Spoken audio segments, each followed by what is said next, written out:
everybody, I'm Bree the Plant Lady, and today I am coming from my final stop on the Perennial Plant Association's annual meeting here at CAVANO'S Perennials, a fabulous wholesale nursery in Kingsville, Maryland. So I'm going to give you a behind the scenes look at how plants are produced here. CAVANO'S is awesome. They are really kind of setting a new standard for wholesale production, and that they have a ton of gardens built, and they're looking at, you know, really cool plant communities using natives and non-natives and picking up a big load of plants to bring home for the new property. It all looks so good. I can't believe how much everything's grown here. So this is my rip off of Great Dexter. The pots in the front. Now originally this was supposed to wrap around and you were going to get a window effect that looked out to the garden, but you know, the entire thing got picked up in. Look at the Treasure Island sweet potatoes as your ceiling. And remember, Dad had the Right, because you had a straight line wind and knocked it all down. They all got aerated, taken out, went inside 2-gallon pots until we redid everything. Oh, wow. My tomatoes are all turning spotty and floppy. You think? From the 1,000,000% humidity and... So I've been trying to clean it up some. Oh, it still looks so good. Look at your okras. You are harvesting, right? Oh yes. Okay, can I steal some? You could do whatever you want. God, I love okra. I just noticed I left a big one over there. Oh my God, it's so good. And I got all the peppers mixed in there. Look at that pretty one. Oh, that's awesome. Look at all of this. This looks amazing. So I had no clue how big this was going to be. So it's a lot of shoved in there because I had more plants. Of course. So now at least this year we know what we're doing.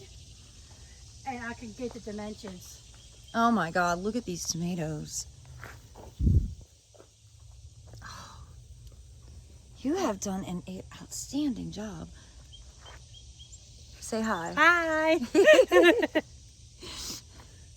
Wow. Oh my God, look at how big this is. That one is called Fun. Fun? Hell yeah, that's fun. That's bonkers. Well, I mean, look at it. It was laying on the ground, so he didn't want it to rot because I bought those seeds just for him. So this is a hot one called Orange Nipple. Yes. And you make hot sauce from it? I haven't done anything yet this year with that. Well, you can, but yeah. you will. Because you make the best sauces and hot stuff. This is my go-to. Oh, look at these beautiful ones. And half my tags went missing too. So Oh, that totally happens. At some point, it just doesn't matter. They're just delicious, awesome tomatoes. I couldn't go which one, but Maybe Black Beauty or... No. No. This one, actually, that one's at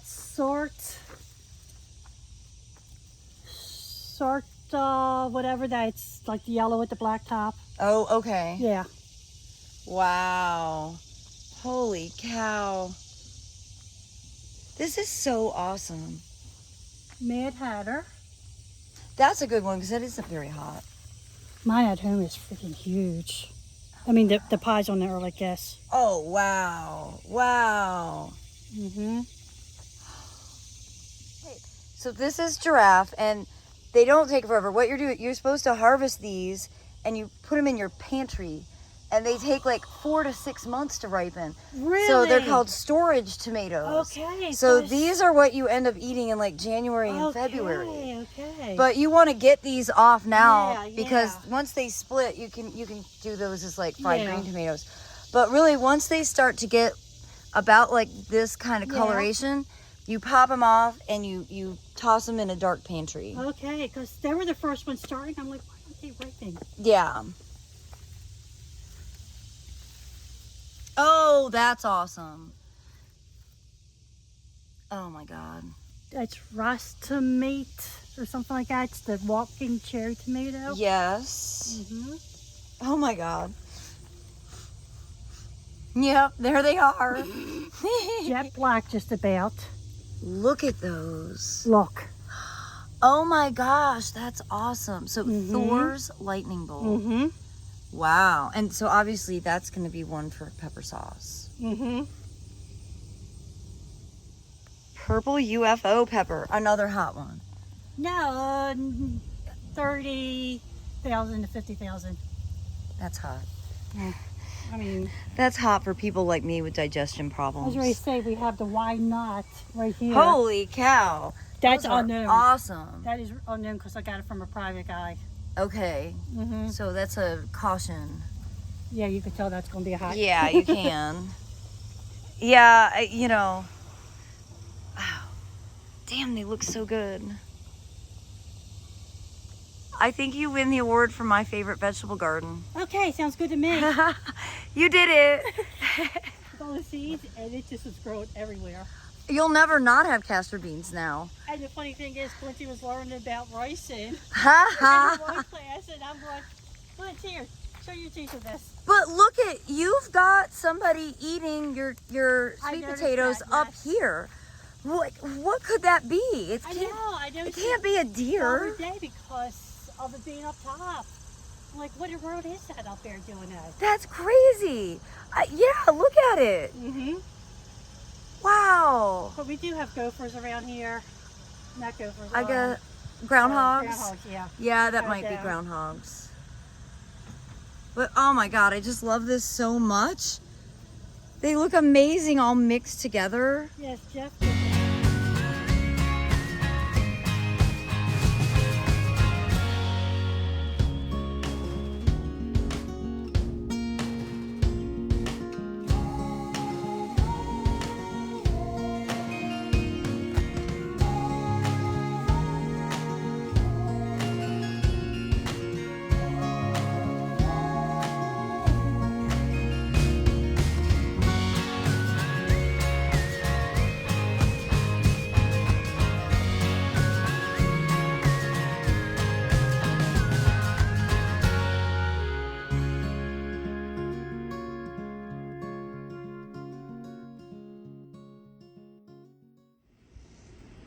Well, as you can see, I've made it safely home, and I brought home a nice collection of plants from CAVANO'S Perennials to go into the first bed that we are starting to plant in the property next door. So we are gonna do another load of sand this afternoon, and then hopefully by this evening it'll be a little bit cooler and I'll actually get to start installing plants. But let me show you specifically what I have here in this collection. Okay, I have got, here is Pycnanthemum pilosum, and this is Penstemon strictus. Let's see, we've got a Eutrochium maculatum. What's here? Pycnanthemum virginianum, another mountain mint. This looks like another mountain mint. This is slender mountain mint. Pycnanthemum tenuifolium. I did get a bunch of different echinaceas. So here is powwow white. This one is the only branded variety. This is Penstemon midnight masquerade. So I got some agastache here, which is Poquito orange, and I got some Baptisia right here, which is Baptisia australis. Another agastache here. This is Agastache rugosa little adder, so that's a short one. What else did I get? Here is Solidago fireworks, and here and more Penstemon strictus, and here is Asclepias tuberosa hello yellow. So I have some more stuff in the greenhouse that will also go into the bed, but I think this is going to give us a really good start.